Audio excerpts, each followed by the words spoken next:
Hai, Assalamualaikum dan salam sejahtera. Saya Syahira daripada tim Nutrifit 365. Okey, hari ini saya nak bercerita tentang penyakit gastrik. Betul ke ramai orang mengalami penyakit gastrik ni? Gastrik ataupun dalam istilah perubatannya iaitu gastritis adalah sejenis penyakit yang disebabkan oleh keradangan pada lapisan perut. Macam mana sebenarnya terjadi keradangan pada lapisan perut ni? Okey, secara lazimnya kita sebagai seorang manusia, kita mempunyai sel perut yang berfungsi untuk menghasilkan asid hidroklorik. Asid hidroklorik ni dia berfungsi untuk mencerna makanan dan dia mempunyai nilai pH yang sangat rendah iaitu 1 hingga 2. Maksudnya dia sangat berasid. Kalau terkena tangan kita pun dia terhakis. Jadi boleh bayang tak kalau perut kita tiada lapisan perlindungan daripada asid hidroklorik ni? Tapi jangan risau sebab sel perut kita juga berfungsi untuk menghasilkan satu lapisan perlindungan ataupun pertahanan untuk melindungi perut kita daripada kesan asid hidroklorik ini. Tetapi penyakit gastrik ini dia terjadi apabila berlakunya ketidakseimbangan antara penghasilan asid hidroklorik iaitu terlalu banyak dengan lapisan perlindungan perut yang terlalu lemah ataupun nipis.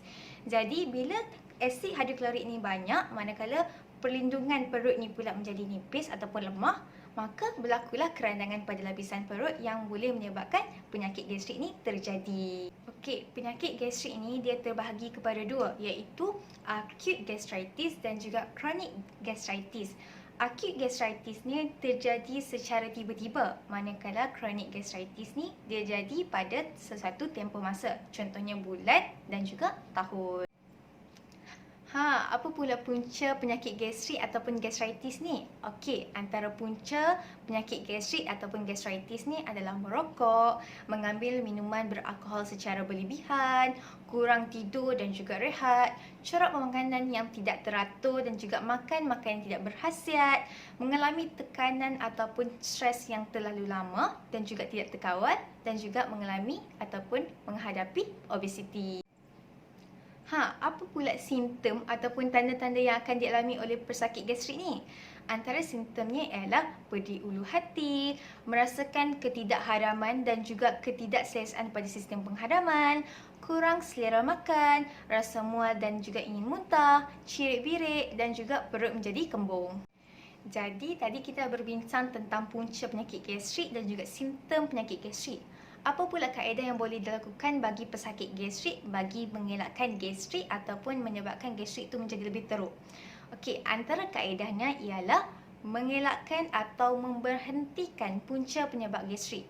Contohnya, seseorang pesakit gastrik ni punca dia mengalami gastrik adalah sebabkan merokok dan juga memakan makanan yang pedas. Jadi dia perlulah berhenti merokok dan mengelakkan makanan yang pedas. Kemudian, mengubah corak pemakanan kepada corak pemakanan yang lebih sihat. Maksudnya teratur. Okey, seseorang yang mengalami penyakit gastrik ni perlu makan sarapan, makan tengah hari dan juga makan malam. Pada bulan puasa pula, dia disarankan untuk mengambil sahur pada waktu yang lewat ataupun di hujung waktu dan juga berbuka pada awal waktu. Maksudnya bila nak berbuka tu jangan tangguh, terus makan. Okey, kemudiannya makan dalam kuantiti yang sedikit tetapi kerap dan juga mengelakkan pengambilan minuman berkafein secara berlebihan ataupun terlalu banyak. Seterusnya, pesakit gastrik juga boleh mengambil susu bagi mengelakkan gastrik kerana susu ni dia bersifat akali. Tetapi dihadkan pengambilan susu sebanyak 2 hingga 3 gelas sehari kerana pengambilan secara berlebihan boleh menambahkan asid di dalam perut. Okey, dan last sekali, kita perlulah elakkan makanan yang berangin sekiranya makanan berangin tu boleh menyebabkan gastrik berlaku. Dari segi pemakanan pula, apakah makanan yang boleh diambil oleh pesakit gastrik ni? Okey, antara makanan yang boleh diambil oleh pesakit gastrik adalah makanan yang tinggi dengan kandungan serat seperti biji-bijian, sayur-sayuran, buah-buahan seperti tembikai dan juga kacang. Kemudiannya, dia juga perlu mengambil makanan yang kurang kandungan lemak seperti ikan, sayur-sayuran dan juga buah-buahan. Dia juga perlulah mengambil minuman yang tidak berkarbonat ataupun minuman yang tidak bergas. Okey, kena juga mengambil minuman yang tidak berkafein dan juga mengamalkan probiotik. Contoh probiotik yang boleh diamalkan oleh pesakit gastrik adalah seperti yogurt. Okey, akhir sekali apa pula makanan yang perlu dielak oleh pesakit gastrik ni? Antara makanannya ialah makanan yang menyebabkan alahan. Contohnya kalau seseorang tu alahan dia kepada kekacang, dia perlulah elak untuk makan kekacang.